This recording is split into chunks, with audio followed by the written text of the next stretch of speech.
Briefings and reports, budget presentation. Who's taking that, Jim? Yes, thank you. So Thank Carolyn, you. do you want to put that up on the screen, please?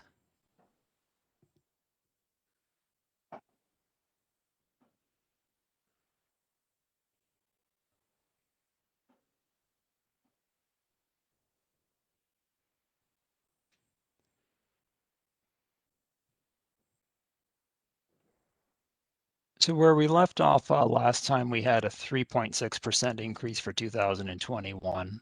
And then the 3.6% through the remainder of the years through 29, and then continuing on with inflation at 2%.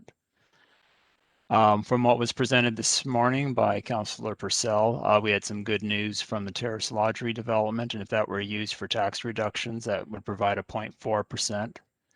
And that would bring the taxes down to 2.9% in 2021. Last year, in 2020, taxes on an average house were just under $1,600. And if we were to proceed with a 2.9% tax increase, it would be a $45 increase, taking county taxes up to $1,620. The levy in 2020 was $37 million. This 2.9% tax increase would increase the levy by just over $1 million. In addition to that, we had the 1.9% of growth that's adding another $700,000 to our levy to bring the levy to just over $39 million. Next slide, please.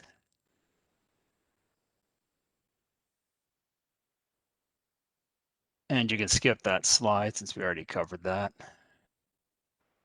Just a little detail on the Terrace Lodge redevelopment. We got an extra $100,000 on the per diem. That provides the equivalent of about another 1.9 million. And the development grant is one-time funding.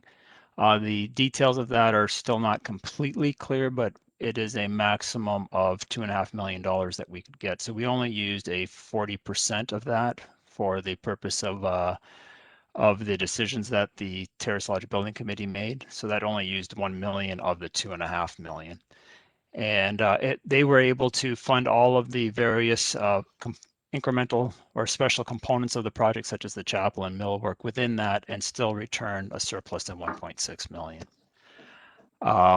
New news since these numbers were put together, we've been moved from the mid-size to the rural category by the province.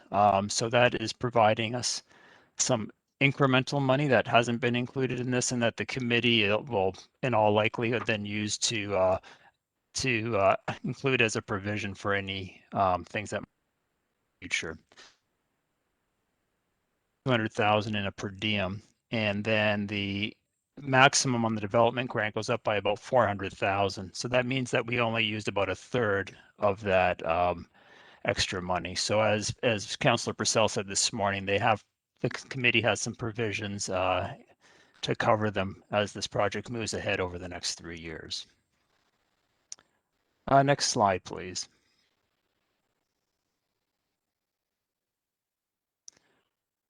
We had spoken previously about the increase in debt. Last year, the plan included $35 million of debt, and with the changes that we had as a result of the facility audit and capital spending going up by $9 million, we said we would need a $9 million increase in debt as well to accommodate that. That would take the total debt up to $44 million. That amount hasn't changed, but what you'll see here is now how that 9 million is incorporated in through the various years. So the total of the 44 million, we take on those debentures between 2020 and 25.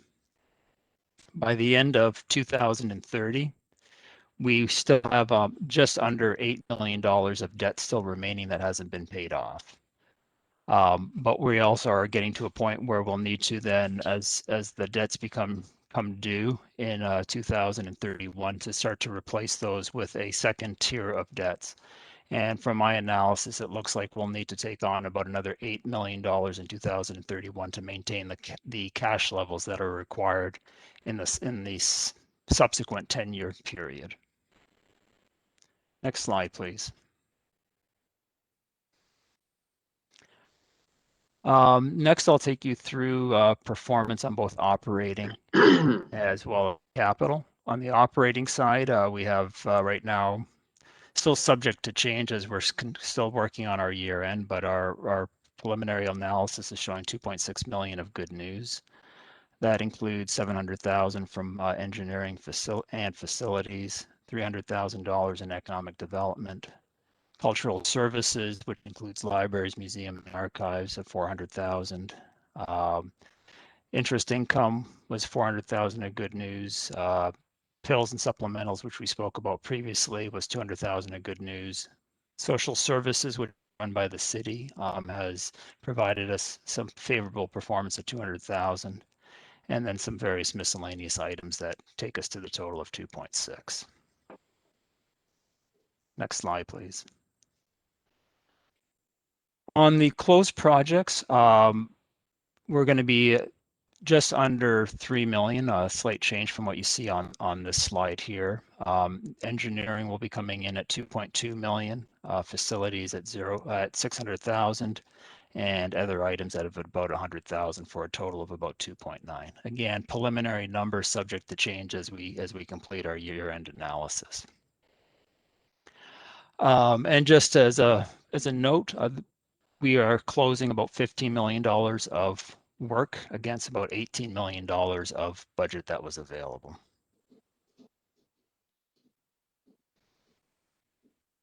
Next, we'll talk a little bit about carry forward projects. With projects, projects do not always match the calendar years, and sometimes they'll expand over longer than a year. And as a result, there is budget that is approved in past years that has to get carried forward into future years in order to cover the costs that are still yet to be incurred on those projects that were previously approved. On the carry forward side, so this is money that was spent on projects that are still going to be left open. There is just over $20 million of work in progress on capital that is not going to be closed and is there's still going to be expenses added to this until the project is completed. In fact, there's going to be about $40 million of future spending in order to complete those projects.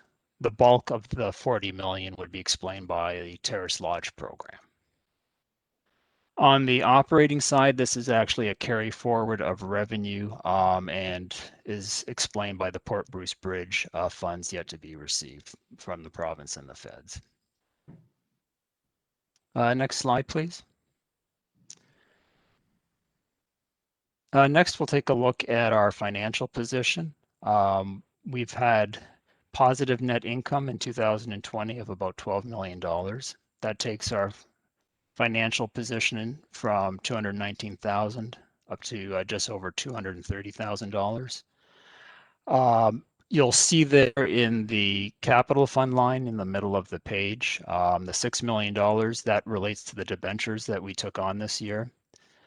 And the changes that you see in the capital assets above that, that's related to the project work that's been done on capital projects. And you'll see that those numbers are increasing as we're investing more in our capital. The mill rate stabilization goes from just under 8 million to just over 12. And our goal is ultimately to have approximately 1/4 levy payment set aside for getting us from one levy installment to the next, as well as any emergencies that might occur.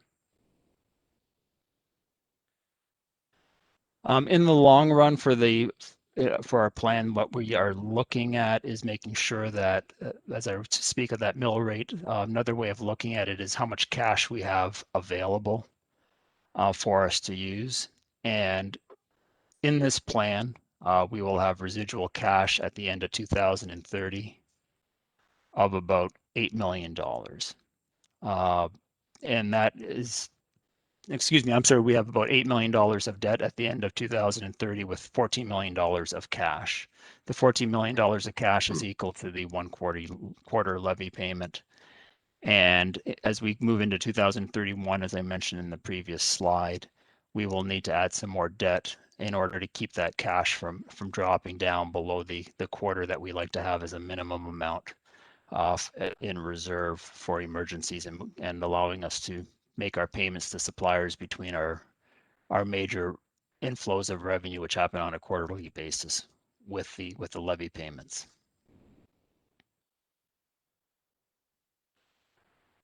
On the next slide, please.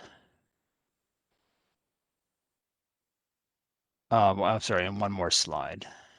I discussed those items there already. My apologies. On this slide, we looked at this previously. This has been updated though with the latest information on operating and capital performance. And we are left with, at this point, we have unallocated performance of just over $6 million. That can be used for different purposes, including setting some money aside for COVID costs that we could be incurring in 2021. The service delivery review, which was discussed this morning, as well as broadband. Just to put things into perspective, every $400,000 of that money that it would be put towards tax reductions would result in a 0.1% decrease in taxes, which will take us to our next slide.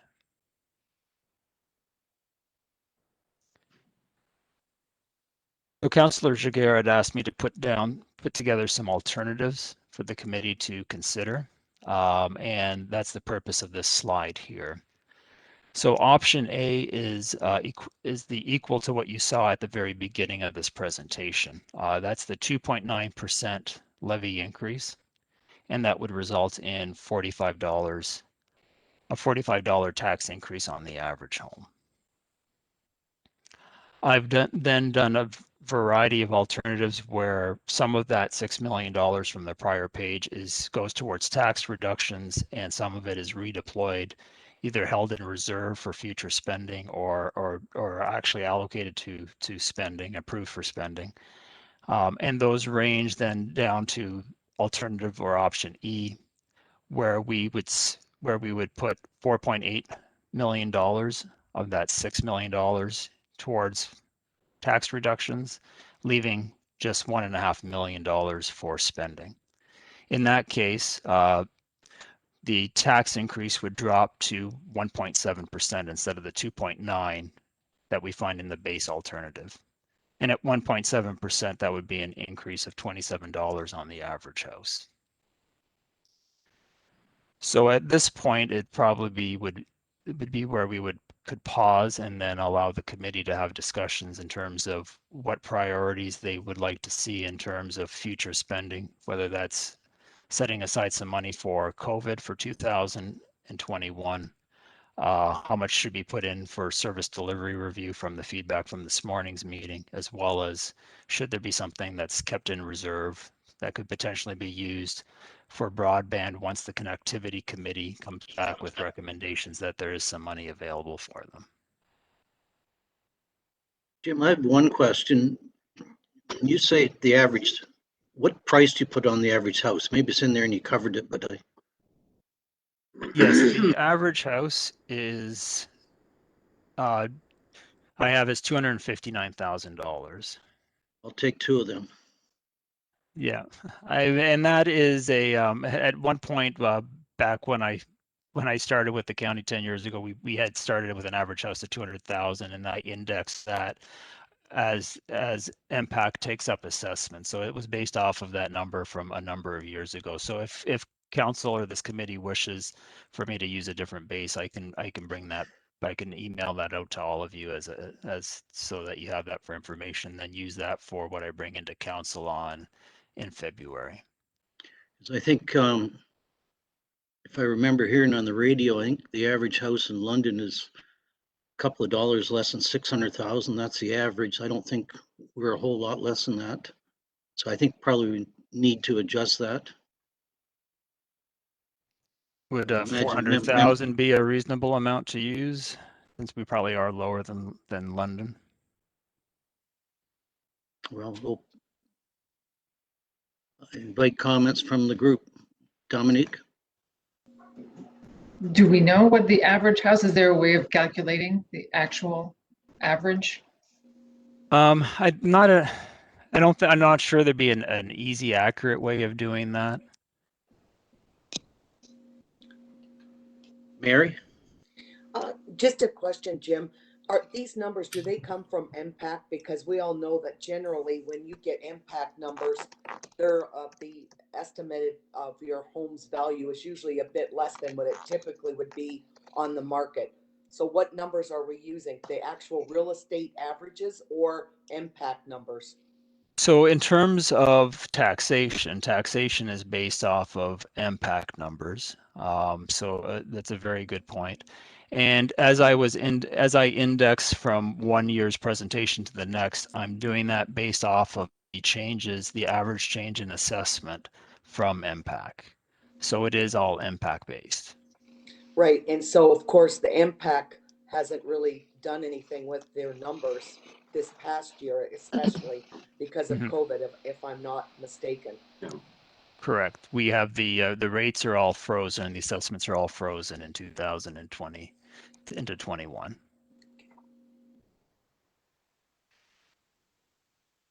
But if your neighbor's house sold for $500,000, that tax increase is probably going to be that 23 is closer to double or 2.5 times that much.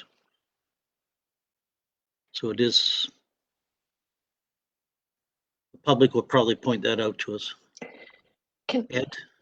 Yeah, Mr. Warden, the numbers that Jim's presenting are for illustrative purposes only. You can use whatever base you want. And if you look across all your municipal partners across Elgin, we all use a different number when we're talking about what the impact is on our local residents.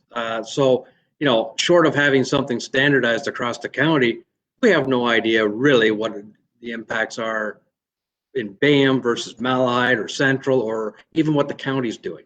So, you know, like, it's illustrative. We could spend a lot of time and a lot of energy and update those numbers to what we think they should be, but does it serve a purpose at the end of the day? I don't know.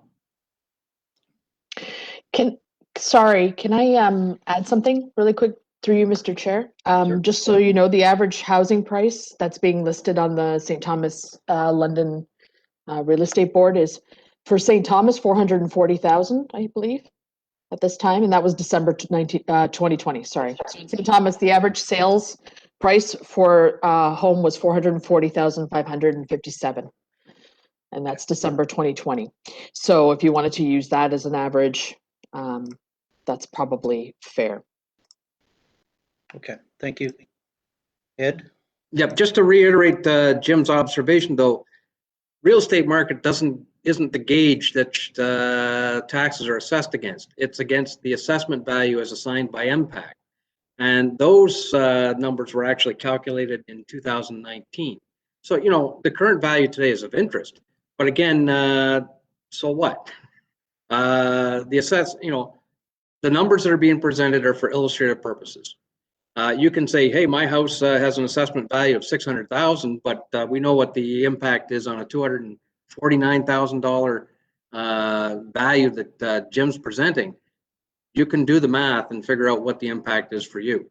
The acid test is when you get your bill. That's right. Yeah. Dominique? So, Mr. Chair, I would recommend that, yes, we can probably up the number a little bit just so it'd be more representative, and remove the word average because we don't know what the average is. We can just use, for example, a $400,000 home. End of story. So it's not an average, it's just an example. Yeah. All right. And which value should we use then?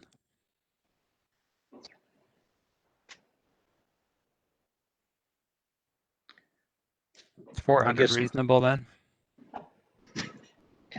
I think so. Like to Ed's comment, until you can open your bill and look at it, I guess.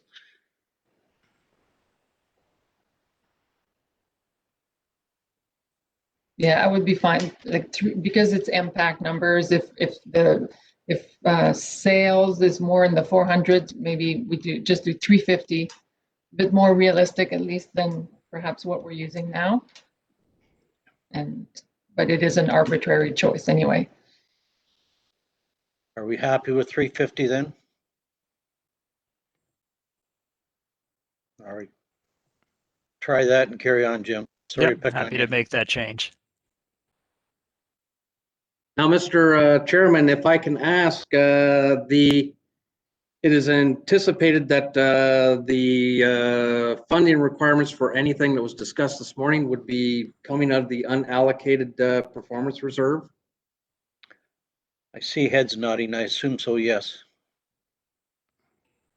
So we don't have to make any additions or deletions from the budget at this point then to do that.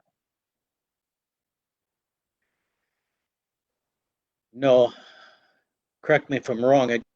It's unallocated funds and we're putting a name on as part of it. Julie's nodding So- yes, so. Just to get a quantum then,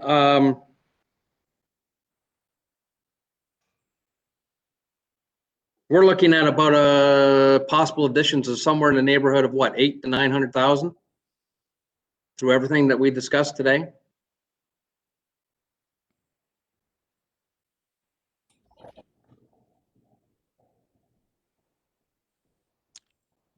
Are you looking Julie, for do you- me to answer? Sure. So it is approximately, the report this morning indicated it was just shy of $345,000. Though we did add another $75,000 to the recommendation to support the road maintenance agreement evaluation. So I think that was the extent of funding supported by council this morning. Not necessarily. There was the one in the closed session. I believe that's in addition to that project. So that's got to be allocated or funded from somewhere. The point I'm trying to make is we got to be very careful. If you're going to fund these things from that allocated reserve, that reduces what you might want to do from a tax point of view.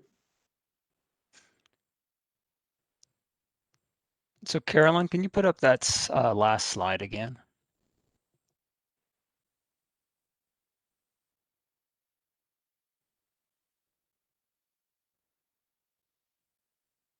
Thank you, Carolyn. So using the example of the numbers that Julie mentioned with the added $75,000 for the road maintenance agreement being fully funded by the county, that takes us up to $418,000, which over the 10-year plan is just over $4 million being added to the plan. That puts us close to what you see as alternative C. Which then would be allowing for just over 2 million to go towards reducing taxes if there was no other money to be set aside other than the reserve for service delivery review. But if you also wanted to add some money for some COVID costs, then that might bring you closer to option B. If you wanted to then say, we're happy with 2.9%, then you would be back to the base alternative of option A. Well, Mr. Chairman, I'm thinking that there are a lot of unknowns. For example, we don't know what our future COVID expenses are going to be. We don't know what the connectivity committee is going to be looking for. I think, and I'll just throw it out there as a start the discussion. I think 2.9% is a lot better than what we were looking at initially a week ago. I'd be willing to compromise somewhat, but let's start with that discussion right there. I could live with 2.9. I can too, it probably won't shock too many people. We have to do our job and be able to explain what we're doing. I think we're at a point where we probably can. To be able to justify it. If we can't justify it to people, then we're in trouble. But someone takes the time and goes through the exercise like we are, you can probably come up and say, I'm satisfied. We'll never please everyone. Further comments?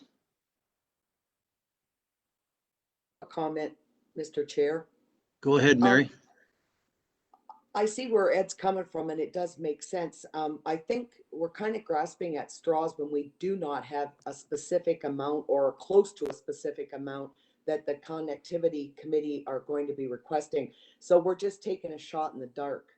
until we get some, clear information about that, it's gonna be tough to make that final decision. And of course, as Ed has mentioned, COVID-19, we really don't know. We have no idea where that's gonna go or how much that's gonna cost.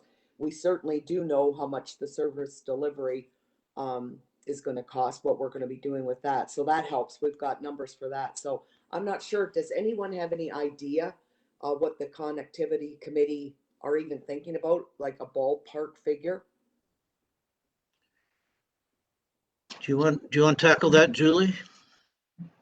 Certainly. So I think we might know more after Thursday's connectivity meeting, where they'll be discussing what elements they might want to consider within a Elgin County connectivity strategy. So a decision at this point has not been made by the committee as to whether or not to recommend a county-funded initiative. So we're waiting for that decision. And so at this point, it is premature to kind of forecast what that number could be. Okay, thank you. And Swift, the RFP is closed, and I think we're early sort of know the framework they're going to be, which is just another piece of the puzzle. That's correct, Mr. Warden. I am participating in the RFP review process, and we are meeting weekly now until March to evaluate those proposals. So we'll have that information early March.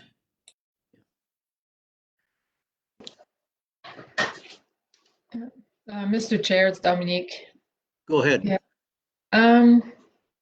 I appreciate that 2.9 relative to what we started with does look good. But we're still facing, uncertainty. And I mean more like what I think our constituents are facing, a lot of uncertainty. And so just because 2.9 looks better than where we started at, I don't know, 3.9 even at the beginning of this process, I'm leaning towards, maybe, even B or C, just because even within those two options, there's still a lot of flexibility to allow us to embark on the service delivery review that we, the priorities we selected this morning, still some room for some connectivity investment. So, but at the same time, perhaps more alignment with the reality of our constituents.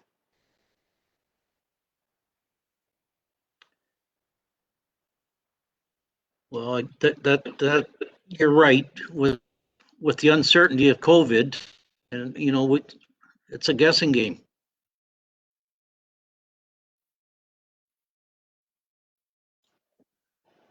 So if I understand correctly, just as a follow-up, then option C, for example, still leaves us with 3.9 million for service delivery, connectivity, COVID. Is that correct? The 3.9 would all get eaten up by service delivery. In fact, we would need to be a little bit to the left of option C. We would be a C plus. Reminds me of high school. Yeah. Oh, okay, so sorry, so can you remind me just the service delivery, the total for just for service delivery is what would What be? was presented this morning were savings of $22,000. There were expenditures of $365,000. During the course of the meeting, the one item on the road maintenance agreement and getting a consultant in was in the presentation was to be split between the county and our lower tier or lower municipal partners. When the decision was made to have that entirely covered by the county, that added a further 75,000. That brings the total up to a net of 418,000, or just under 4.2 million over the 10 years of the plan. Right.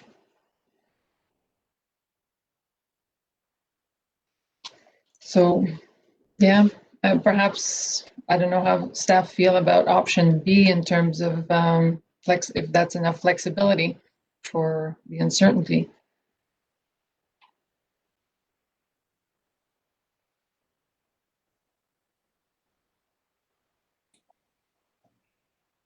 other committee members. Ed? Just to throw one more item out there for consideration.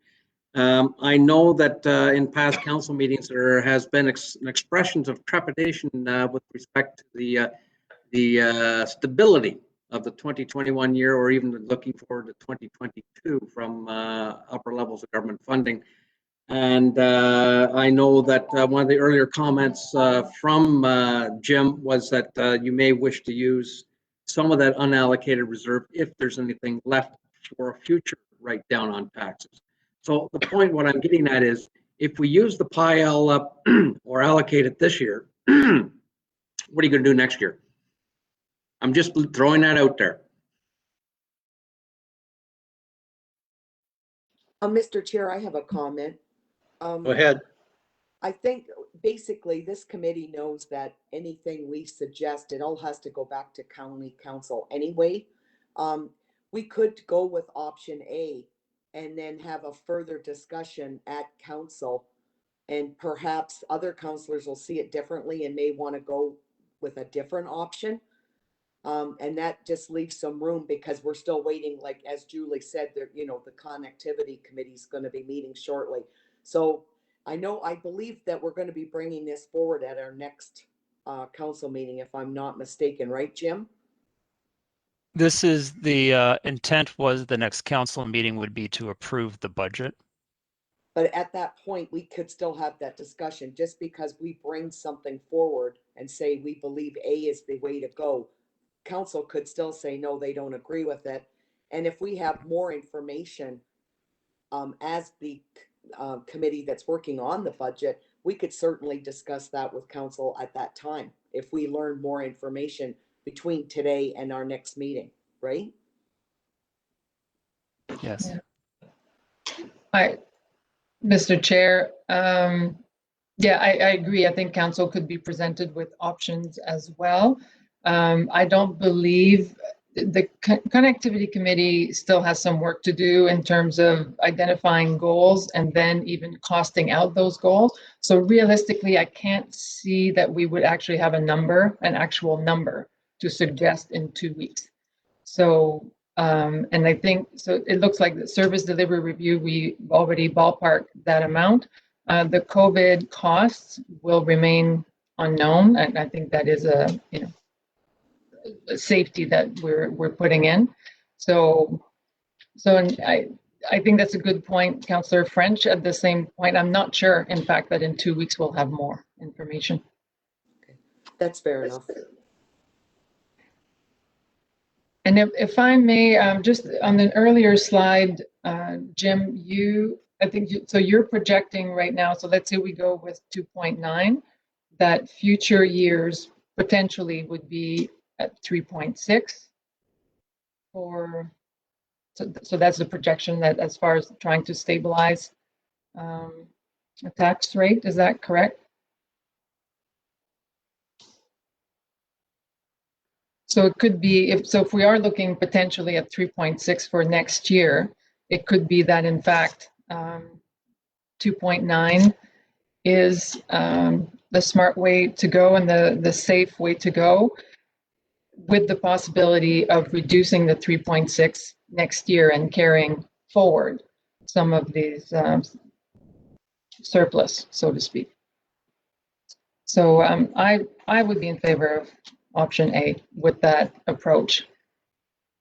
Not to let it all disappear in 2021, it is what I'm trying to say, because it could be easily done and tempting.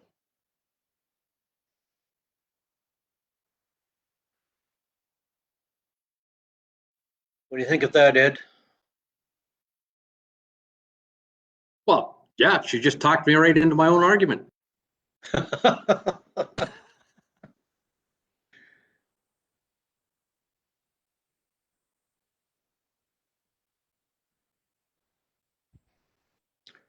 Further comments?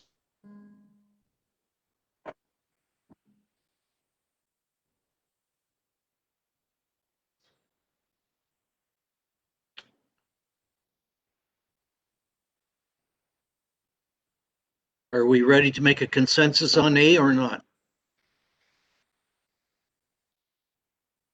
I'm seeing 3 heads nod.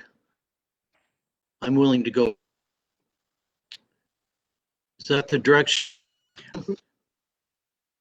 Yes, we can move to the next slide then.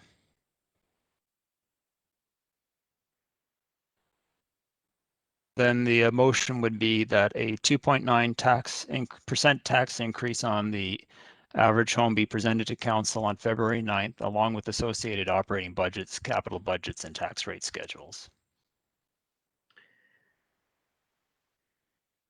And we know that if we get further information, we can adjust it slightly. It's not going to be a big adjustment.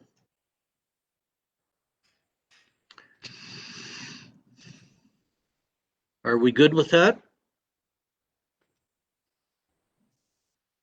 Seeing 2 nod. Mary, you all right? I am. Okay. So, Mr. Chair, I'll move the recommendation that the 2.9, oops, it went away, but the 2.9 resolution. Do we have a seconder? Sure. Okay. Moved and seconded. Any further discussion? Catherine, you'd like to call a vote, please? Councillor French, Yes. Councillor Jiguer, Yes. Councillor Ketchaba, Yes. Warden Marks. Yes, 4-0, the motion is carried. that's a good way to have it. Unanimous. I think I saw something, another meeting date, Jim? No, the next date is the actual council meeting. Okay. Do we have any further business?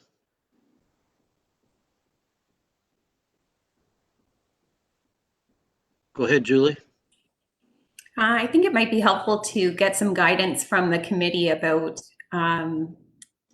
whether you'd like to hold another meeting following council's approval to review the communications materials that we'd like to send out to be able to support council and the budget committee in communicating their decisions. I'm seeing 3 heads nod. I'll nod mine yes as well. I think it's a good idea. Mr. Chairman, through you to Julie, in the past, I have provided you with an example or exemplar of BAM's infographic, whether something like that would be useful, whether you'd like to see what the 2021 looks like. They're the same format, but something like that we found is very similar, or effective for throwing up on our website and using it to communicate with our residents down here. And it's a fairly simple 2-sided one-pager.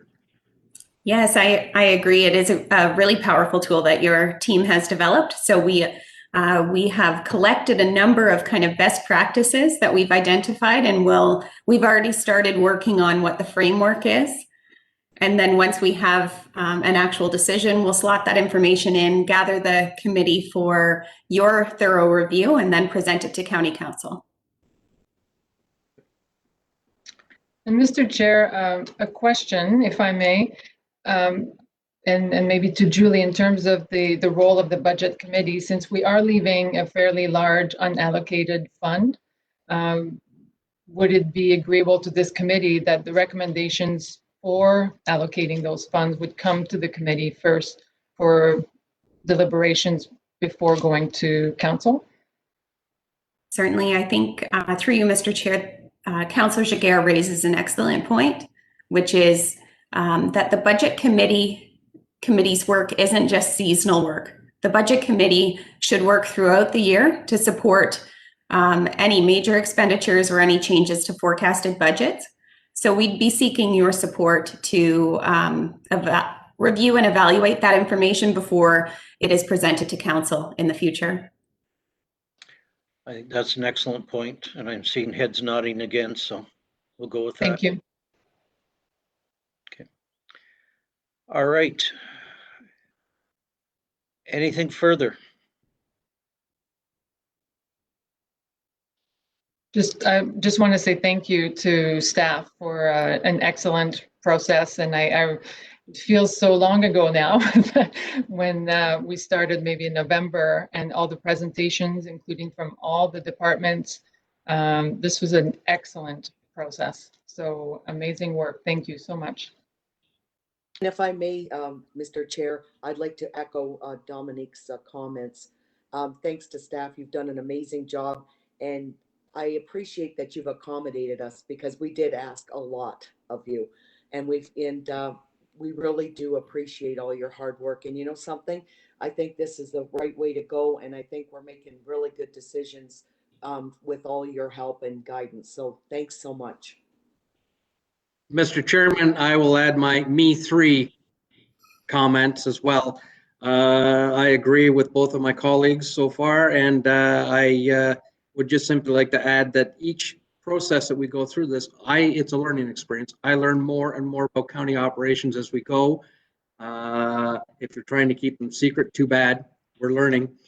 So no, I congratulate staff on your transparency and for bringing this forward. It makes it a lot easier for us as elected officials to try to defend the expenditures of the county if we understand what's going on and why we're doing things in a certain way. So thank you very much to Julie and Jim and all your staff and department heads. Thank you very much. I am the newcomer to the group, but I have to agree fully, and it's a team effort, and thank each and every one. I think we're at the end of the meeting, unless someone says I'm not. Can I just jump in? Absolutely. Very quickly, I'd just like to give a special note of thanks to Jim for his leadership through this process, our management team as a whole, and in particular, those driving the behind the scenes work, Jennifer Ford, Manager of Financial Services, Matthew Waite, and Lisa Saperna, our Senior Financial Analysts. They've done a tremendous job in supporting Council's priority to be transparent and accountable throughout this process and in all of your decisions. So kudos to the whole corporation who worked hand in hand to make this process seamless. So that's all. Well said. Well said. Thank you, everyone. Motion to adjourn. Mary, Dominique, Catherine, call the vote, please. Councillor French, Yes. Councillor Jiguer, Yes. Councillor Ketchaba, Yes. Warden Marks. Yes, 4-0, the motion is carried. another unanimous vote. We are recessed. Take care. Stay safe, everyone. Thank you.